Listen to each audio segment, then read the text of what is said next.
Coucou les petites étoiles, j'espère que vous allez bien. Je vous retrouve aujourd'hui pour le bilan du Summer Break Challenge, donc le challenge que nous organisons que nous avons organisé du coup avec Clémence pour sa deuxième édition cette année.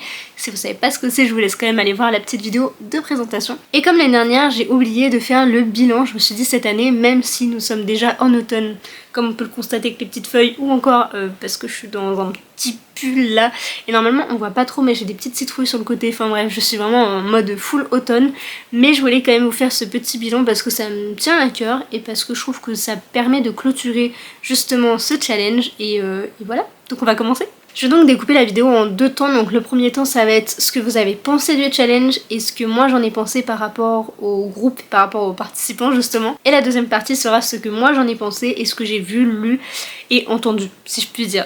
Alors qu'est-ce que j'ai entre guillemets pensé du groupe et qu'est-ce que vous en avez pensé? Et bien franchement avec Clémence on est hyper heureuse de voir à quel point ça a bien marché, vous étiez hyper heureux dans vos retours, vous nous remerciez beaucoup etc. Et franchement ça nous a beaucoup touché. Nous ce qu'on a trouvé par rapport à l'année dernière c'est que déjà il y avait beaucoup plus de discussions au sein des groupes mais aussi au sein des différents groupes puisqu'il y avait le chat général si on veut qu'il n'y avait pas l'année dernière puisque c'était sur Instagram. Là d'être passé sur Discord c'était vraiment beaucoup plus simple et pour vous et pour nous. Sur tous les points, vraiment sur tous les points, c'était carrément mieux et si on le refait l'année prochaine, ce qui sera potentiellement le cas, vous pouvez déjà le noter, eh bien on continuera sur Discord parce que déjà c'est des gens qui sont quasiment à 100% motivés et aussi parce que pour l'organisation c'est carrément plus simple. On a relevé un petit peu tous les petits détails qui pouvaient vous chagriner, que ce soit par rapport aux mini-jeux, par rapport aux défis, par rapport aux points, etc. Donc tout ça on l'a pris en compte et on va essayer de s'améliorer encore comme on a quand même vu, et vous l'avez senti, vous nous l'avez dit, l'amélioration entre celui de l'année dernière et celui de cette année. Et bien l'année prochaine, si on le refait, on va vraiment essayer de faire encore mieux et de mettre la barre encore plus haute parce que ça nous tient à cœur et parce que voilà, notre but c'est de se faire plaisir mais c'est surtout de vous faire plaisir vous parce que vous participez, vous donnez vie à ce challenge qui nous tient énormément à cœur parce que comme on vous l'avait dit, ça fait des années qu'on travaille dessus. Cette année donc c'était la deuxième édition donc c'est encore différent. Mais voilà, franchement vos retours ne font que nous toucher et nous pousser vers une partie 3. Une chose qu'on avait un petit peu peur et qu'au final on nous a pas du tout dit, donc au contraire tant mieux, c'est que j'avais peur qu'il y ait un peu trop de compétition et que ça finisse par un peu mal tourner ou que ça vous stresse, vous angoisse ou même que vous vous sentiez plus du tout à l'aise. Et on nous en a pas du tout parlé, en tout cas on nous a plutôt dit que c'était plutôt chill et que au contraire, il y avait tellement de choix de catégories que tu pouvais lire n'importe quel livre, ça rentrait dans une catégorie. Et ça, les gens trouvaient ça vraiment hyper top, même s'ils disaient qu'il y en avait trop. C'est un petit peu paradoxal, mais c'est vrai que le fait de pouvoir lire ce qu'on veut, quand on veut, aller au rythme qu'on veut, eh bien ça a plu à beaucoup. Et c'est ce qui nous fait vraiment plaisir. Après il y avait les petits défis de toutes les semaines qui permettaient justement d'aller chercher le petit côté un petit peu de challenge. Mais voilà, en soi c'est quelque chose que vous avez plutôt apprécié. Les défis peut-être un peu moins, ça dépend vraiment des personnes. Mais globalement vous avez presque tout aimé, j'ai l'impression. On nous a fait aussi un petit retour par rapport aux livres choisis, ou même, je crois que c'était que par rapport aux livres, si je dis pas de bêtises, choisis dans les mini-jeux, donc il y en avait certains qui étaient pas trop connus, et on nous a dit que c'était souvent des genres que telle ou telle personne ne lisait pas. Donc en fait on a vraiment essayé de mixer, ce qui est normal parce que tout le monde ne lit pas le même genre, mais c'est vrai que ça peut être compliqué, il y avait des livres du moment, il y avait des anciens, mais on a essayé de pas reprendre ceux de l'année dernière, mais du coup il fallait quand même que ce soit pas trop dur mais pas trop simple. C'était vraiment une gymnastique à faire et puis il y a tellement de livres sur terre que c'est compliqué de faire un choix et que tout le monde connaisse aussi parce que ce qu'on connaît nous c'est pas forcément le cas de quelqu'un d'autre et c'est ce qui a pu compliquer l'affaire, mais bon voilà, on essaye quand même de faire au mieux, de prendre un peu de compliqué et un peu de pas trop compliqué. J'ai fait m'embrouiller là. Mais du coup voilà, on essaye vraiment de faire au mieux et de satisfaire tout le monde si on peut. C'est impossible très clairement, mais en tout cas voilà, on a eu que des beaux retours, des petits ajustements à faire, mais au contraire ça nous pousse à donner encore le meilleur de nous-mêmes et du coup c'est ce qu'on compte faire l'année prochaine. Je vais maintenant passer à la partie un peu plus personnelle parce que j'ai un peu de livres à vous présenter, donc je vais faire un petit bilan du coup par rapport pas aux semaines parce qu'il y avait quand même 12 semaines, ça ferait beaucoup, mais j'ai compté et j'ai vu par exemple 33 films. c'est le plus gros score que j'ai sur tout ce que j'ai vu et lu, et je trouve ça énorme. Je pensais pas du tout avoir vu autant de films, mais en fait ça m'étonne pas vraiment, parce que vu que j'étais chez mes parents cet été parce que je travaillais, et bien tous les soirs on met un petit film à la télé en mangeant, on mange, puis on se met dans le canapé, on finit le film, on va se coucher. Bon, des fois le film est coupé en deux, enfin bref, mais globalement c'est ça. Et puis j'ai beaucoup été au cinéma aussi cet été. Enfin, j'aurais pas pensé, c'était rare qu'on fasse ça, mais on y a énormément été, et du coup c'était vraiment génial. Juste pour ça, c'était trop bien, c'était un trop bon été, parce que j'adore aller au cinéma, mais ça coûte tellement cher que souvent c'est un petit peu, on se restreint un peu, mais là du coup de pouvoir y aller autant, enfin ça m'a fait trop plaisir. Et du coup j'ai quand même vu 33 films, donc pas tout au cinéma heureusement, mais voilà, c'est quand même un sacré nom, et je suis trop contente d'avoir pu voir tout ça. Mais j'ai aussi vu 8 dessins animés, donc en fait par rapport aux 33 films, j'ai classifié, je sais pas comment on peut dire. J'ai réparti donc les films et les dessins animés, et il y en a quand même 8. Donc si on additionne tout ça, ça fait vraiment beaucoup de films en tout cas à regarder. Et je pensais pas, mais c'était énorme, et je trouve ça trop cool parce que ça m'a permis aussi de revoir des dessins animés que je n'avais pas vus depuis très longtemps. Donc au contraire, ça me fait retomber un petit peu dans la nostalgie que j'ai l'habitude, mais bon, c'est que de la bonne nostalgie, donc voilà, c'était chouette. Côté série, on avait divisé les points par série, donc c'est-à-dire que si je regardais la première saison de La Casa de Papel, ça me faisait 15 points. Du coup là, ça me faisait à peu près, au total, ça me fait 6 saisons de série, donc en fait c'est comme si j'avais regardé une série entière, sauf que j'en ai vu plusieurs, donc j'ai vu la saison 2 de Heartstopper, j'ai vu un truc sur la déco de Cléa et Johanna, donc les 2 saisons, enfin bref voilà, des petites séries comme ça que j'ai vues par-ci par-là, et pas mal de séries, de saisons du coup que j'ai pu terminer, donc c'était chouette, et c'est cool je trouve vraiment de pouvoir inclure films et séries, parce que moi c'est ce qui a sauvé mon été par rapport au nombre de points, sinon c'était pas gagné. Côté lecture, j'ai pu lire 2 BD, le reste ce sera des romans, et du coup le premier, je l'ai pas sous la main, c'est pour ça que je vérifie quand même, mais la première c'est donc True Colors de Morgane Moncomble et Lila Mars, si je dis pas de bêtises. De toute façon je vais l'afficher quelque part parce que j'ai oublié le nom, enfin bref, on va éviter, mais du coup édité chez Hugo BD. C'était une plutôt bonne lecture, mais voilà, ça n'a pas du tout été un coup de cœur comme d'autres romans de Morgane Moncomble que j'ai pu lire, notamment En Équilibre, mais du coup voilà, c'est pas forcément une lecture que je vais beaucoup retenir. Je pense que je lirai le tome 2, parce que le tome 1 j'ai pu le lire gratuitement du coup grâce à la Fnac, là où je travaillais. Je l'avais emprunté puis je l'ai remis du coup dans le magasin, mais du coup c'était vraiment chouette de pouvoir le lire et le découvrir sans l'acheter entre guillemets, parce que ça m'a permis de juger si je le prends ou pas. Et du coup, mis à part si un jour il y a Morgane Moncomble devant moi et que je veux absolument avoir quelque chose à dédicacer si j'ai pas mes autres romans, je l'achèterai, mais franchement tant qu'il n'y a pas de suite, je l'achèterai pas, tout simplement parce que c'était sympa mais ça ne m'a pas marqué comme je l'aurais espéré. La deuxième BD c'est donc L'Or Olympus tome 4. Vous savez l'amour que je porte à L'Or Olympus, c'est-à-dire pas très très haute, mais voilà, je voulais quand même vraiment avancer dans l'univers pour voir un petit peu l'évolution, connaître un petit peu plus l'engouement et me dire mais pourquoi en fait il y a tant d'engouement justement sur cette saga de BD. Et le tome 4 c'était le mieux peut-être des 4, heureusement. Mais voilà, ça m'a pas forcément marqué, pour vous dire, j'ai l'impression d'avoir tout oublié, je me souviens de 2-3 passages, mais voilà, c'est pas suffisant pour que j'ai envie d'acheter les BD. J'ai le 1 que je garde pour l'instant parce qu'il est beau, mais je sais pas s'il restera très longtemps ici, mais j'achèterai pas la suite. Je ne veux pas mettre 25 € dans une BD que j'affectionne pas spécialement. Déjà True Colors j'ai un peu plus aimé et pourtant je l'ai pas acheté, donc voilà, franchement les 2 BD que j'ai lus c'était cool, mais voilà, c'était pas plus que ça quoi. Nous allons donc passer au livre type roman, même un petit peu de roman graphique si je dis pas de bêtises.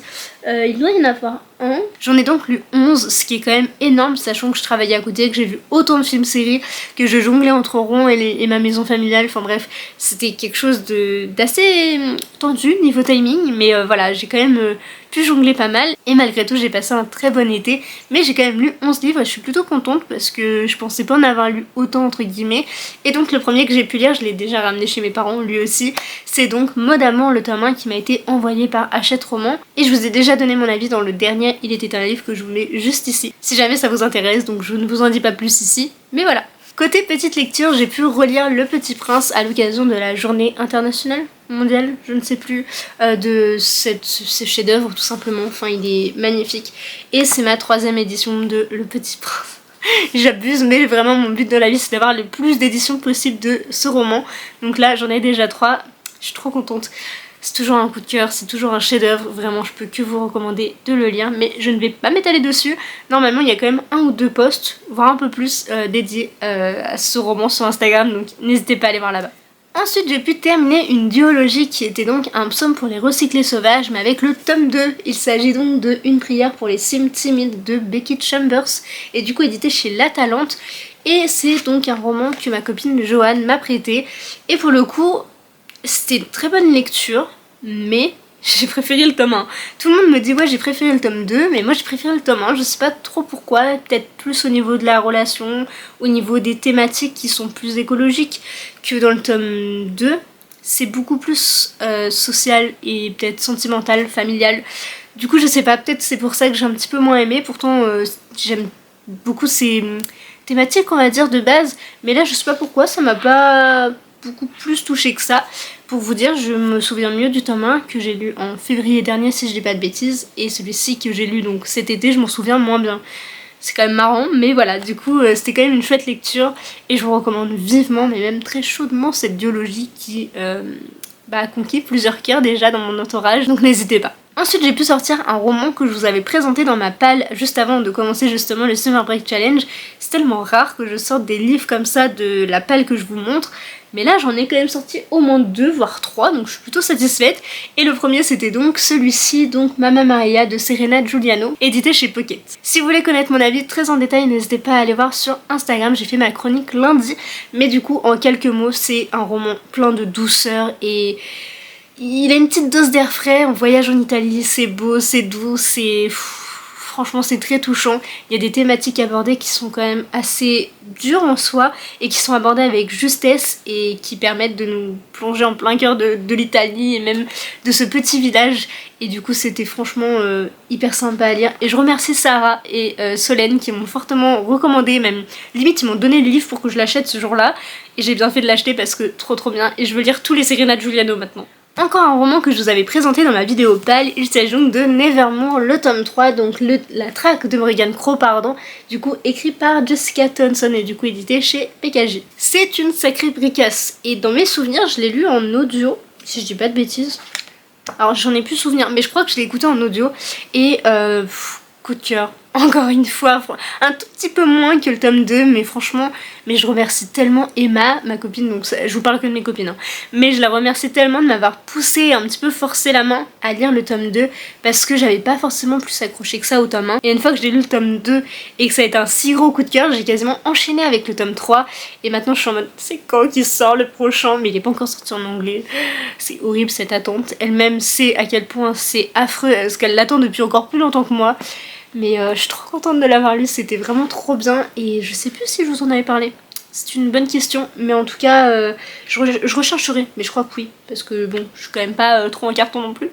En bref, c'était une trop bonne lecture, avec un petit côté académia toujours, avec des animaux, avec une sorte d'enquête recherche, enfin trop bien. À peine terminé que j'avais déjà envie de les relire, donc c'est pour vous dire à quel point j'ai aimé cette lecture, et je peux que vous recommander la saga Nevermore. Même si, attendez peut-être la sortie du tome 4 pour ne pas être trop dans l'attente, parce que, que c'est long. Décidément, je ne sais pas ce qui se passe, mais encore un roman que je vous avais présenté.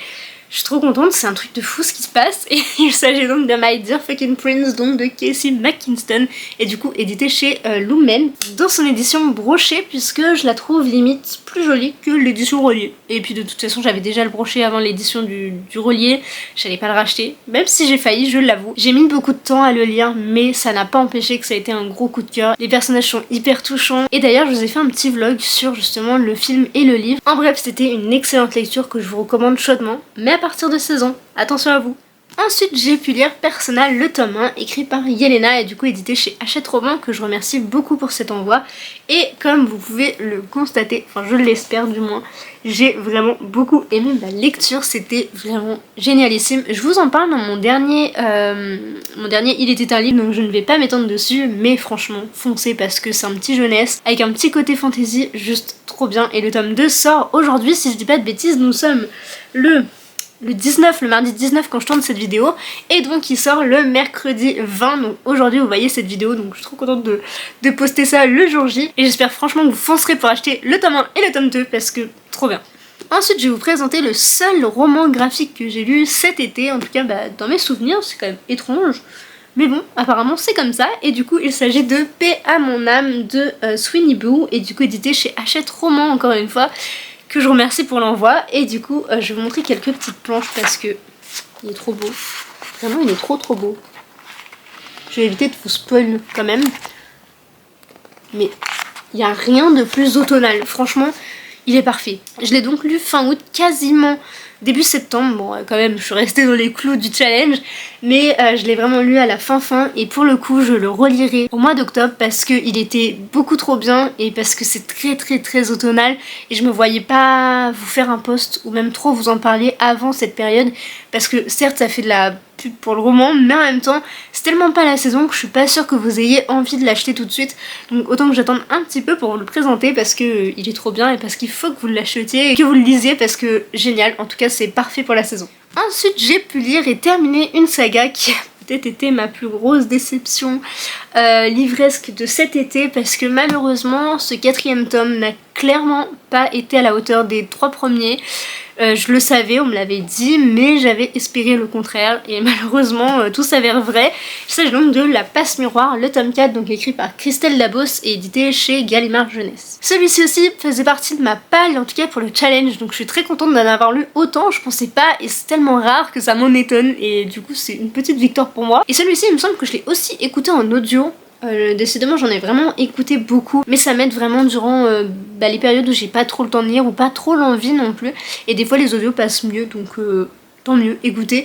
Mais du coup voilà, celui-ci n'a pas été à la hauteur, mais pour savoir de qu'est-ce que j'en ai pensé et le pourquoi du comment, je vous laisse aller voir ma dernière vidéo, donc celle de Il était un livre. Et enfin je terminerai cette vidéo avec 2 lectures que j'ai effectuées donc en juillet et août, et bien dans le cadre des lectures communes sur Hunger Games, donc le tome 1 et le tome 2. Mes petits bébés, vraiment je les aime d'amour, vous le savez, c'est pas une surprise.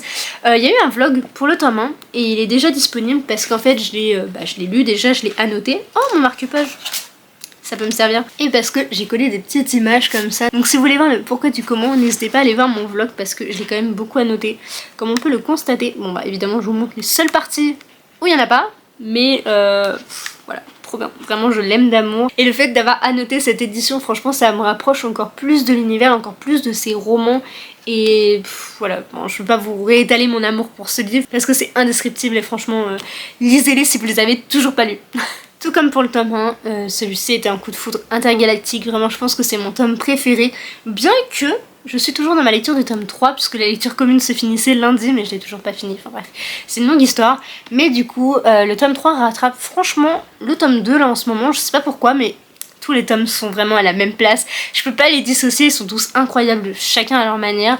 Mais c'est vrai que le tome 2 j'ai une petite relation un peu particulière avec celui-ci, je ne sais pas pourquoi. Mais on entretient une petite relation tous les deux, on s'aime beaucoup. Mais je m'emporte, je suis fatiguée, je suis désolée. Mais pour celui-ci, je n'ai pas encore sorti le vlog et je pense qu'il va être fortement lié avec le tome 3 puisque je n'ai pas eu le temps de finir le 2. Enfin si, finir le livre 2 mais pas le vlog 2. J'espère que vous suivez. Hein. Et je n'ai pas vraiment eu le temps de faire un vlog pour le tome 3 et du coup je pense que je vais lier les deux malheureusement mais bon voilà, je vais pas avoir le choix. Mais du coup, je suis très contente en tout cas d'avoir pu les relire même si ça m'a pris du temps, mais en tout cas que de bonheur en fait de retourner dedans et le fait de le lire un petit peu d'une traite parce que je me précipitais un petit peu quand même, et bien franchement c'est encore plus plaisant et bon vous savez mon amour pour eux donc je vais pas m'étaler dessus, mais voilà. Voici donc toutes mes lectures, tous les films que j'ai pu voir, etc. Durant le Summer Break Challenge. C'était franchement une édition que j'ai adorée. J'ai même préféré cette année à l'année dernière, bien que c'était assez compliqué pour moi de gérer, puisque entre le boulot justement, la famille, plus du coup mes transports, mes machins, etc. Et du coup de gérer tout ce qui est mini-jeux, les défis, nanana. Franchement c'était une sacrée organisation et Clémence gère de ouf et je la remercie énormément juste pour ça parce que en fait sans elle j'aurais pas réussi très clairement. Mais voilà, du coup moi j'ai passé un très bel été et du coup le fait de mettre mes livres dans des catégories, mais qu'est-ce que je kiffe ça, et c'est pour ça que je fais autant de challenges. Mais c'est vrai que maintenant quand je finis un livre je me dis ah mais en fait tu pourrais valider cette catégorie, mais c'est fini donc on arrête. c'est bien dommage, mais du coup j'espère vraiment que ça vous a plu. Nous en tout cas ça nous a beaucoup plu, même si c'était parfois tendu, même si parfois on n'était pas toujours à l'heure, enfin voilà, on a quand même pris beaucoup de plaisir à le faire, à participer, et on espère que c'est aussi votre cas du coup de votre côté. En tout cas vos retours pour l'instant sont que positifs, donc ça nous touche. Et voilà, du coup je vous remercie d'avoir regardé cette vidéo et je vous dis à très vite dans une prochaine vidéo justement. Bye!